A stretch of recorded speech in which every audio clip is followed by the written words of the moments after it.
मामा जी अभी कमरे में आते हैं और आपके सोने का फायदा उठाकर आपको यहाँ वहाँ छूते हैं। जो भी करना होगा आज रात को ही करना पड़ेगा, वरना मनोजवा आ गया तो कुछ नहीं कर पाएंगे। कहानी की शुरुआत में हम शिल्पा भाभी को देखते हैं। वो राहुल का कमरा संवार रही थी कि उसे वहाँ एक नई साड़ी मिल जाती है, जिसे देखकर शिल्पा काफी खुश हो जाती है। वो सोचने लगती है कि राहुल उससे कितना प्यार करता है। अगर वो इस साड़ी को पहनकर राहुल के सामने जाएगी तो राहुल भी बहुत खुश हो जाएगा। शिल्पा राहुल के खुरापाती दिमाग को नहीं समझती थी, फिर भी वो उस साड़ी को पहन लेती है। तभी बाहर से राहुल भी आ जाता है और रोमांटिक होने लगता है। यहाँ पर दोनों में कार्यक्रम में लग जाते हैं, रोमांस करने लगते हैं और दोनों सुख प्राप्त कर लेते हैं। इसके बाद राहुल भाभी से बोलता है, आज तो तुमने इस साड़ी को पहनकर गलती कर दी है, लेकिन दोबारा एक गलती मत करना। भाभी बोलती है, क्यों, क्या ये साड़ी तुम हमारे लिए नहीं लाए थे? क्या कोई और भी तुम्हारी जिंदगी में है? फिर राहुल अपनी बात घुमा देता है और बोलता है, नहीं ऐसी बात नहीं है, ये साड़ी तुम पर बिल्कुल भी अच्छी नहीं लगती, हम तुम्हारे लिए दूसरी और नई साड़ी लेकर आएंगे। फिर राहुल वहाँ से चला जाता है। दूसरी तरफ मामा जी फिर से सो रही रेणु भाभी के कमरे में खुशबू लेने पहुंच जाते हैं, लेकिन रेणु भाभी इस बार उठ जाती है और वो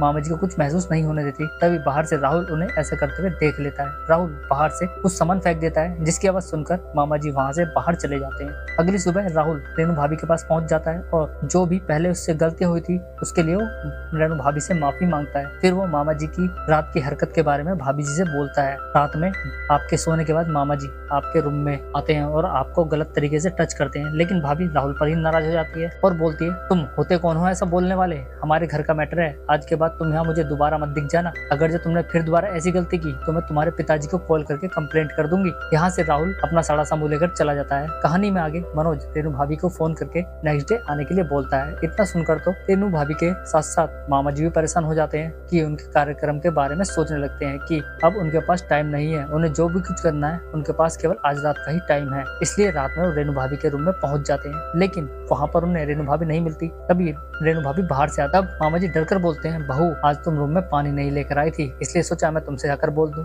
लेकिन भाभी बोलती है, घबरा क्यों रहे हो, तुम्हें प्यास पानी की जगह किसी और चीज की लगी है। इतना सुनकर मामा जी वहाँ से जाने लगते हैं, लेकिन भाभी उनका हाथ पकड़कर रोक लेती है। इसके बाद मामा जी रेणु के साथ कार्यक्रम में लग जाते हैं और रोमांस करने लगते हैं और दोनों चरम सुख पा लेते हैं। सुबह होने पर मनोज घर पहुंच जाता है तो सब लोग बहुत खुश थे और भाभी की खुशी जब डबल हो जाती है जब मनोज भाभी को एक नया फोन देता है। इसी के साथ ही हमारा ये एपिसोड भी खत्म हो जाता है। धन्यवाद।